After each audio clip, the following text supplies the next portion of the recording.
Like I said in my non-spoilery review, best Spider-Man movie ever.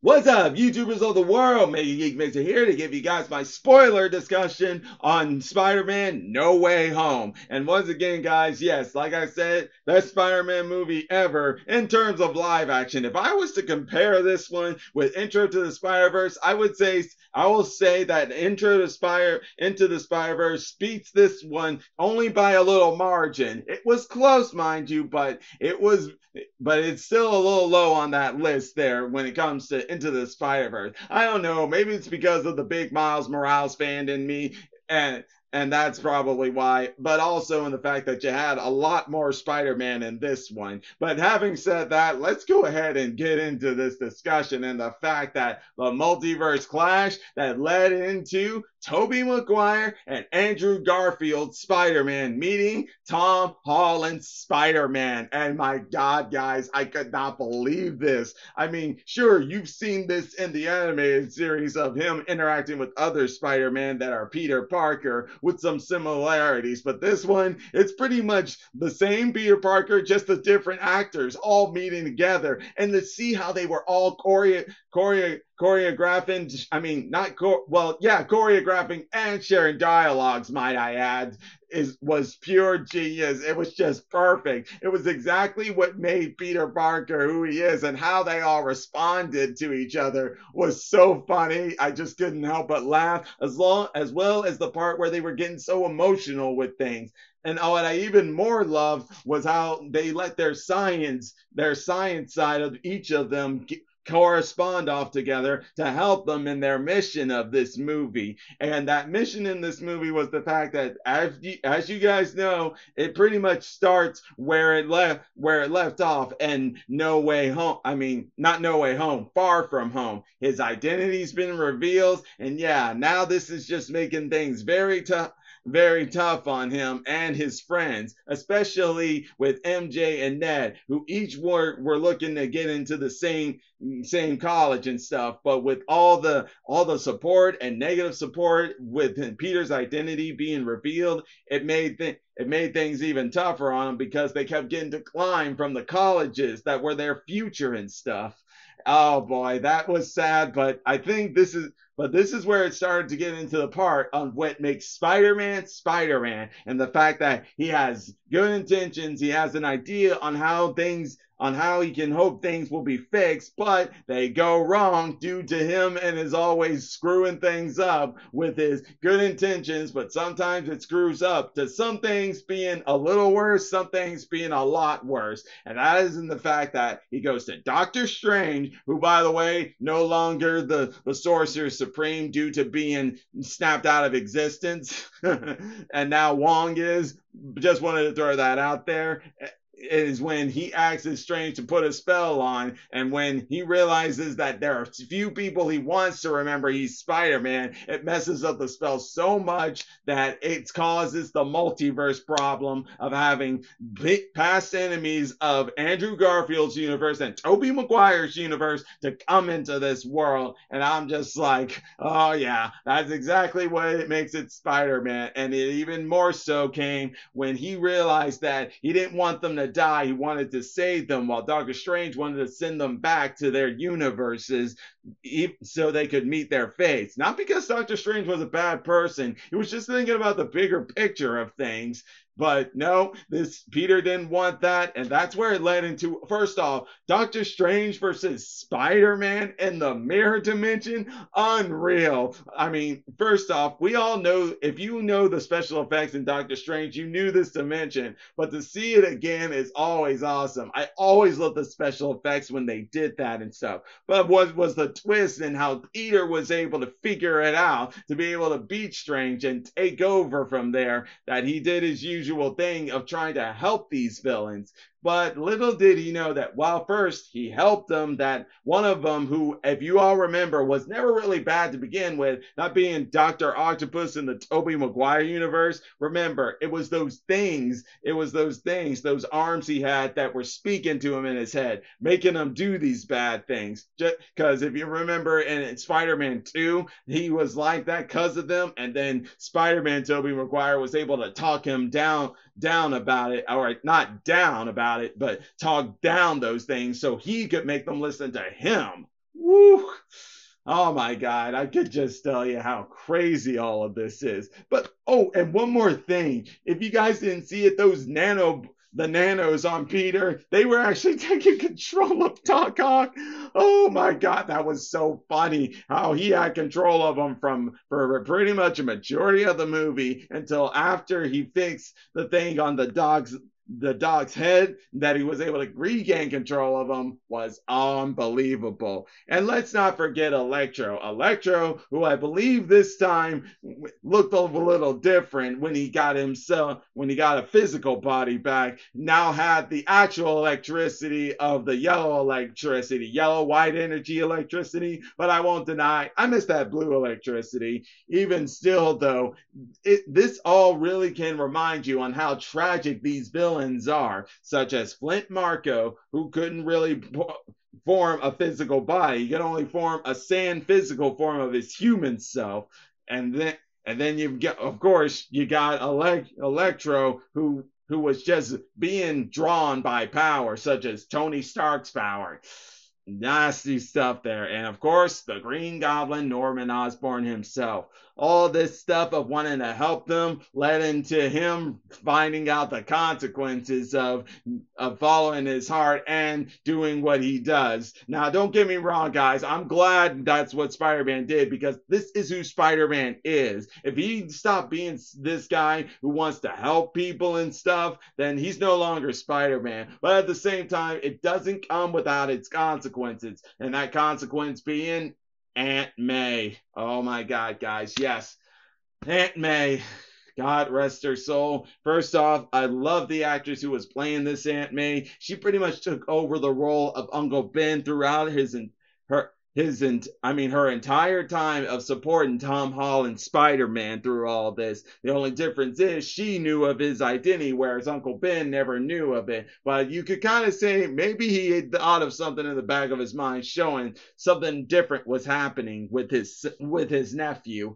And this is where, in the end, Aunt May said those famous line words, "With great power comes great responsibility."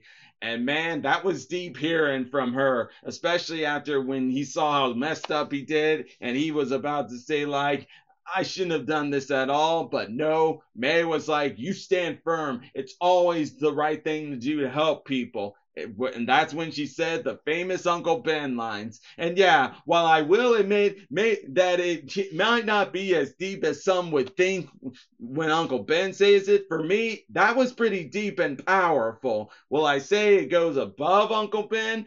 Not exactly. I'll probably say maybe in some spots, yes, and other spots, no. It's kind of a mix in between. But still, the fact that she would say that only before finding out she suffered a major injury that led into that sad moment that even made me cry my heart out, was the fact that, yes, that fatal wound she got when a Green Goblin revealed he had been playing Peter all this time, that it caused so much destruction and stuff, that one of these destruction led to Aunt May getting a major injury that made her slowly die. And boy, did that affect Peter deeply.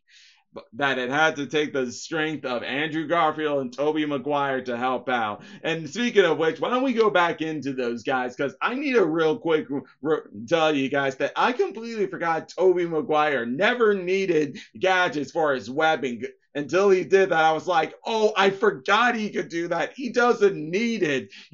Yeah, Andrew Garfield and Tom Holland's need to make webbing, but Tobey Maguire's Spider-Man didn't. I couldn't believe I forgot that. That made me want to revisit the Tobey Maguire universe and Andrew Garfield universe for that matter. But I also loved how they made their intro to begin with. This is where I'm going to go into the side characters of MJ and Ned Nelson. Let me just tell you guys, those guys, despite being supporting friends of Peter, not really having much powers, they played major roles in this movie that just I couldn't believe it. It was amazing.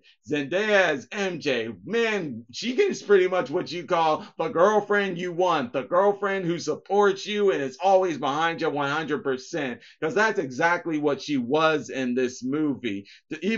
Even if she may have a difference of opinion and do an action that Peter wouldn't do, he's fine with it because he knows this is who she is and he trusts her to do it if need be. Or for the fact that when Aunt May died and with his secret being exposed, she does not regret being his girlfriend and being there for him all the way through it all. But I think the most impactful part of all was when, well, actually, hold on. Let me first not go to that when I say that I loved how she interacted with Andrew Garfield. She couldn't believe he was a Spider-Man or Peter Parker at first. And Andrew was like, I am. Look, I'm standing on the wall. And she's wanting it more. And he's like, no, I'm not going to show you more. This should be good enough.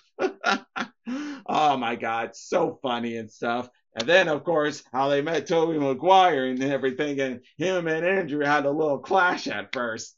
So funny. But if you guys are wondering how did they come to be, well, that's thanks to Ned Nelson. Why is that? Well, after Peter had defeated Dr. Strange and take him out of the picture for a while, Ned had ended up getting his magic ring. That dude ended up making portals from the mystic arts. Even more so, during the final battle, the cloak of Dr. Strange, when he got back out of the mirror dimension, went over to Ned to save his life. And I'm just like, am I looking at the new Dr. Strange? The upcoming Dr. Strange? Oh my God. It was so incredible. But even more so, Ned's was a little worried to find out that he could become his best friend's enemy after finding out what happened to the other two Peter Parkers and their dimensions best friends becoming their enemies. Let's hope that doesn't happen. Oh, and also Andrew Garfield got a little Easter egg moment called back from when MJ was falling in the same way Gwen Stacy fell in his Earth. But with this one, he was able to save her. So good on him right there. But now having said all that, I think it's time we get into this final battle where, first off, seeing how those guys interact and how there was no Avengers in their universe like there is for Tom Holland's universe was funny to see. But it was what I really loved was how they were working together, their teamwork and stuff, which started off kind of slow because Tobey Maguire and Andrew Garfield, they never worked it with a team, whereas Tom Holland has. So because of that, he took lead and they were all just all over the place, just working together, using their science, their brains and core function together to cure each and every one of these guys. That even led to each of them having a moment with their villains to finally make peace with them on things and make them feel back to their old selves and stuff.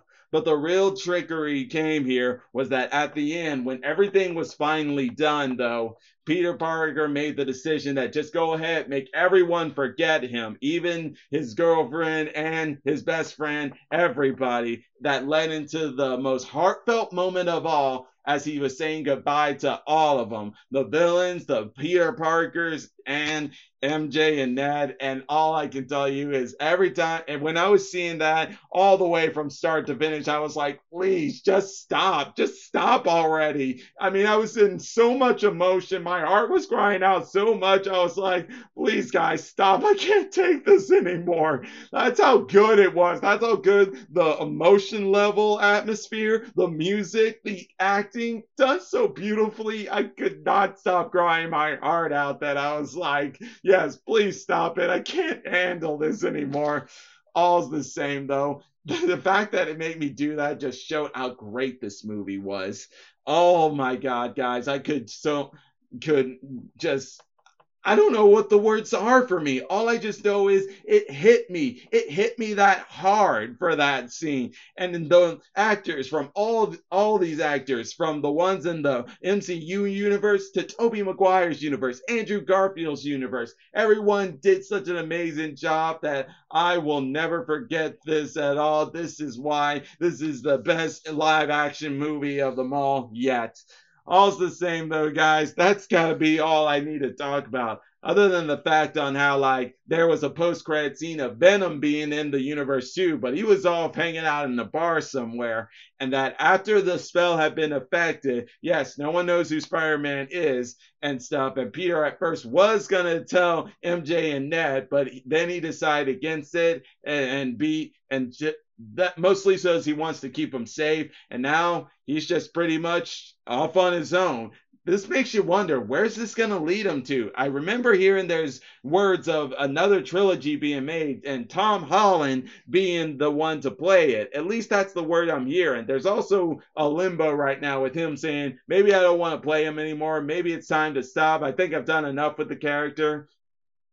All the same, I just can't wait to see what comes next for Spider-Man. I'm interested. But I'm gonna go ahead, guys. Stop right there and tell me, what did you guys think of it? Let me know in the comment section down below. And until then, if you enjoy my videos, all you gotta do is click that like button, subscribe to the channel, hit the bell icon to be notified when I make more videos. And until then, MegaGeekMixer signing out.